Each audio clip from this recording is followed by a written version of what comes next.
Bonjour, la Bible dit dans Exode 15 au verset 23, ils arrivaient à Mara, mais ils ne purent pas boire l'eau de Mara parce qu'elle était amère. C'est pourquoi ce lieu fut appelé Mara. L'eau ici représente la parole de Dieu. L'eau amère, lorsqu'on dit que l'eau est amère, ça veut dire que l'eau est souillée en fait. Donc ici, la parole de Dieu a été souillée, la parole de Dieu a été compromise, la parole de Dieu a été diluée par autre chose. Est-ce que tu dilues la parole de Dieu? Est-ce que tu transformes la parole de Dieu afin que la parole de Dieu puisse s'aligner à tes désirs charnels, à tes désirs égoïstes?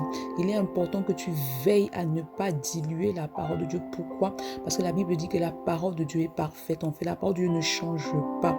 La parole de Dieu est totalement parfaite. Tu ne peux rien ajouter à la parole de Dieu et tu ne peux rien ôter de la parole de Dieu. Celui qui dilue la parole de Dieu attire sur lui la malédiction. Lorsque tu dilues la parole de Dieu et que tu transformes la parole de Dieu afin d'adapter la parole de Dieu par rapport à ta façon de penser, par rapport à ce que ta chair te pousse à faire, alors tu attires sur toi la malédiction. Pourquoi? Parce que Dieu ne ment pas. Sa parole est vraie. Sa parole est vie et esprit. Sa parole est inspirée par l'esprit. Alors tu dois t'aligner à cette parole-là conduite par l'esprit et non pas changer la parole afin qu'elle puisse s'adapter à ce que tu veux. Donc tu dois veiller à ne pas diluer la parole de Dieu afin de ne pas attirer sur toi la malédiction. Bonne journée. Shalom.